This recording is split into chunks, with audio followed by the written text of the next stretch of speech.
Imagina se insetos gigantes alienígenas invadissem a Terra e começassem a matar e devorar todos os seres vivos. Pois é mais ou menos isso que acontece na saga Tropas Estelares. E hoje vou contar a história do primeiro filme e explicar a biologia de cada um dos horripilantes aliens. Então vem comigo.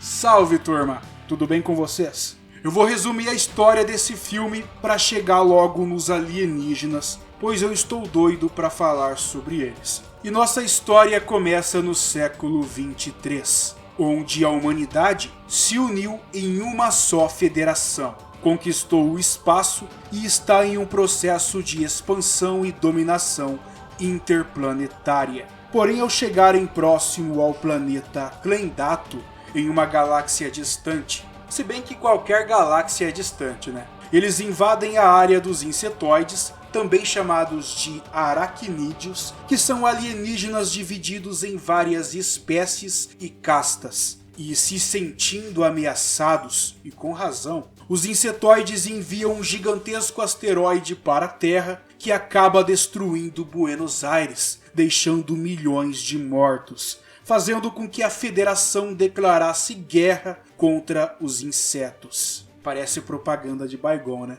Mas vamos lá. E é aí que voltamos um pouco no passado para conhecermos o protagonista Johnny Rico, um garoto recém-formado no colégio que, em vez de ir para a faculdade, resolve se alistar no programa militar só para impressionar sua namorada, que por sua vez sonha em ser uma piloto de nave. Eu estou falando bem vulgarmente, viu? Johnny logo se destaca e se torna líder de esquadrão. Toma um pé na bunda da namorada e no primeiro exercício em grupo ele acidentalmente deixa um aluno morrer baleado. Então ele é condenado a 10 chibatadas e desiste da escola militar. E então, quando ele estava voltando para casa, ele descobre que os insetoides enviaram o asteroide que destruiu seu lar e matou seus pais, amigos e familiares. Que é o evento que citei no início, a destruição de Buenos Aires. E agora, sedento de vingança, Johnny Rico retorna ao exército, que parte aos milhares para Clendato, para destruir o planeta. E meus amigos, quando eles chegaram em Clendato, eles foram massacrados pelos insetoides. Em apenas uma hora, foram cerca de 100 mil mortos. E o Johnny sobreviveu por pouco, tendo que ser remendado por uma cápsula de reparação de tecido celular. Pois é, depois dessa surra, Johnny é enviado ao planeta B, na região dos insetos, para investigar um posto avançado que não estava mais retornando as ligações e mensagens. E ao chegarem no planeta, eles descobrem que existe um inseto inteligente e pensante, e que esse inseto está literalmente sugando cérebros humanos e roubando informações e aprendendo sobre os humanos nesse processo. Pois é, turma.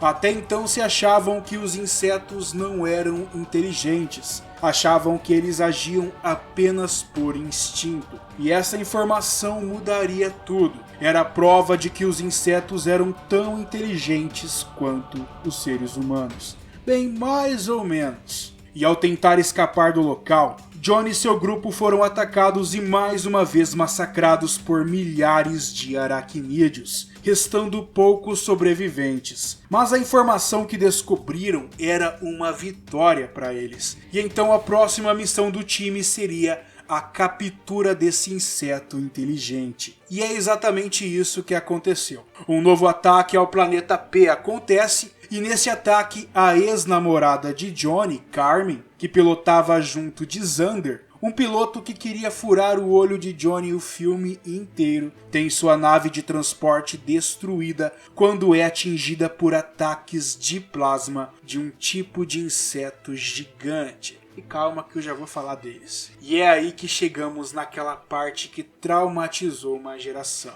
Para sobreviver, Carmen e Xander escapam em uma cápsula de fuga que pousa no subsolo de um túnel dos insetos. Então eles são capturados. E é aí que conhecemos o inseto cerebral, que é um inseto gigante e bem bizarro que controla telepaticamente todos os outros insetos. E então o cérebro de Xander é sugado e ingerido pelo inseto cerebral. Meus amigos, quando vi essa cena pela primeira vez eu devia ter uns 9 anos. E eu confesso que fiquei chocado. E aí, alguém assistiu também quando era adolescente e ficou chocado com essa cena? Comenta aqui embaixo, eu quero saber a opinião de vocês. Quando o cérebro fez isso, ele sugou todas as informações que tinham no cérebro de Xander. E então, quando o inseto cerebral ia sugar o cérebro de Carmen, ela passa a peixeira no canudinho dele.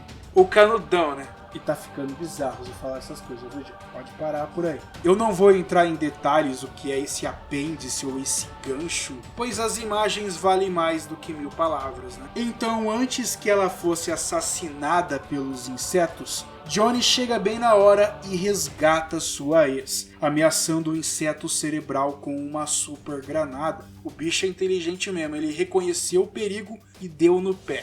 E então eles escapam e descobrem que futuramente o inseto cerebral foi capturado pelo ex-sargento de treinamento de Johnny, o Zim, um dos personagens mais insanos do filme. O cara se rebaixou a soldado só para enfrentar os alienígenas cara a cara e ainda captura o cérebro no final, que por sua vez é levado para a Terra para ser estudado e para descobrirem como derrotar os insetos de uma vez por todas. E aí, turma, será que a humanidade vai conseguir destruir de uma vez por todas esses alienígenas insetos assustadores? A conclusão dessa história veremos nos filmes seguintes da franquia. E agora que a gente já conhece a história do filme, eu vou explicar a biologia de cada um desses insetos horripilantes. E nesse vídeo vou focar apenas nos insetos do primeiro filme. Mas calma que se tudo der certo eu trago a parte 2 e 3 dessa saga. E então vamos começar pelo inseto mais numeroso, mas que não deve ser subestimado de forma alguma: o inseto guerreiro. Eles são a principal casta de infantaria das forças aracnídeas de Clendato. Eles são hexapodes. Eles usam 4 patas para caminhar e correr e 2 garras para atacar suas vítimas. E ainda possuem mandíbulas poderosas que podem usar para literalmente rasgar um inimigo ao meio. Geralmente eles atacam em grandes enxames, são extremamente velozes e fortes. Contra um exército deles é muito difícil sobreviver. Inseto guerreiro voador, mais conhecido como Hooperbug. Esses insetos são quase semelhantes aos guerreiros, com a diferença de serem verdes, voadores e muito, mas muito perigosos, pois eles podem facilmente decapitar seus inimigos com suas garras em formato de foice em uma única e mortal investida. E quando não atacam com suas foices, eles perfuram suas vítimas com seu ferrão ligado ao abdômen. E outra espécie desses aracnídeos voadores podem disparar ferrões cheios de uma toxina corrosiva em suas presas. E se eles já não fossem bem apelões, a pele deles é muito dura e difícil de ser perfurada. E a pele deles só não é mais difícil de perfurar do que a pele do inseto tanque. Esses aqui são gigantescos, do tamanho de dinossauros. Literalmente besouros colossais divididos em 2 subespécies. A primeira espécie ejeta combustível de um bico orgânico localizado na parte superior de sua cabeça, que é inflamado por uma faísca elétrica gerada por cada uma de suas 2 antenas curtas em cada lado do bico. E a segunda espécie utiliza o mesmo conceito de arma em um design um pouco diferente. Eles vomitam 2 produtos químicos separados de 2 bicos semelhantes a tubos em ambos os lados da boca, onde eles são misturados juntamente com uma pequena, mas devastadora quantidade de enzimas catalíticas. E uma vez misturados, esses três componentes passarão por uma violenta reação química exotérmica para produzir o efeito lança-chamas. Pois é, falei tudo isso para falar que ele tem um lança-chamas. Curiosamente, esses insetos são inspirados no besouro bombardeiro, e se não me engano já citei eles em algum vídeo aqui no canal. Eles literalmente possuem duas glândulas em seu abdômen, e quando se sentem ameaçados eles misturam os líquidos ejetados das duas glândulas, produzindo uma reação inflamável. Pois é, um inseto que possui um lança-chamas e que faz parte do mundo real. E essa informação merece seu like e sua inscrição aqui no canal. E esses besouros do filme são blindados, não é à toa que chamam tanque. É muito difícil perfurar a pele deles, sendo mais eficaz atacá-los com mísseis e explosivos. Inseto de plasma. Não, esses daqui são cabulosos, pois os insetos de plasma são aracnídeos colossais, muito maiores que os besouros que já eram impressionantes. Eles têm a capacidade de lançar explosões de plasma massivas com tanta força que podem voar muito além da órbita dos planetas de onde são lançados, que podem até mesmo desviar asteroides ou partir naves estelares ao meio. E eles são armas de ataque e defesa formidáveis. Se algum inimigo se aproximar demais, eles podem simplesmente estraçalhar eles com uma mordida, ou lançar feixes de plasma superaquecidos de glândulas atrás de sua cabeça. Acredito que contra a maioria das ameaças eles saem vitoriosos, mas infelizmente a sua grande força é sua maior fraqueza, pois eles lançam seu feixe de plasma de seus abdômenes. E obviamente eles são muito inflamáveis, então uma explosão capaz de penetrar suas duras escamas simplesmente explodem os insetos de plasma, causando um dano devastador em área, matando qualquer inseto que estiver por perto. Inseto cerebral. Os insetos cerebrais são os líderes de cada colônia aracnídea e só devem responder à rainha e ao deus aracnídeo. E assim como alguns insetos, acredita-se que eles só são criados quando uma colônia atinge um certo tamanho. Eles são telepáticos por natureza e são conhecidos por assimilar conhecimento das vítimas, sugando seu cérebro.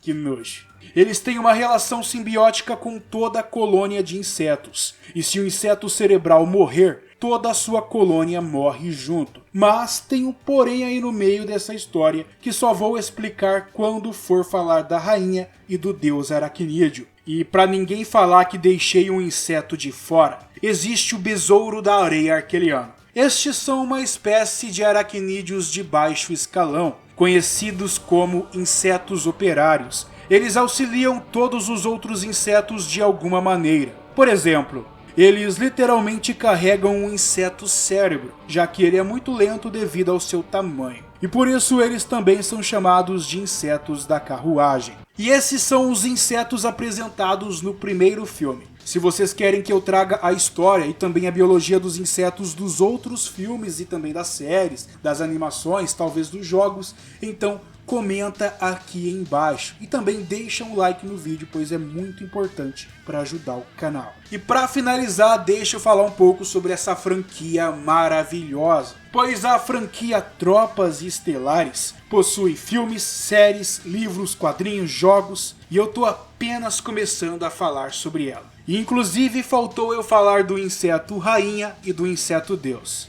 Se os outros eram do tamanho de dinossauros, esses aqui são do tamanho de kaijus, a la Godzilla. Cabuloso, né, turma? E além de toda a história cabulosa de Aliens, Tropas Estelares possui uma forte sátira política e antimilitarista. E ele consegue uma coisa raríssima nos dias de hoje, que é igualdade de gênero sem lacração. Tanto que a maioria das pessoas nem percebe isso. É tudo muito subliminar, dando foco para o desenvolvimento dos personagens e para a ação. Até mesmo o racismo é inexistente na Federação. Todo mundo é igual e isso é muito legal de assistir no filme. E turma, eu só arranhei a história.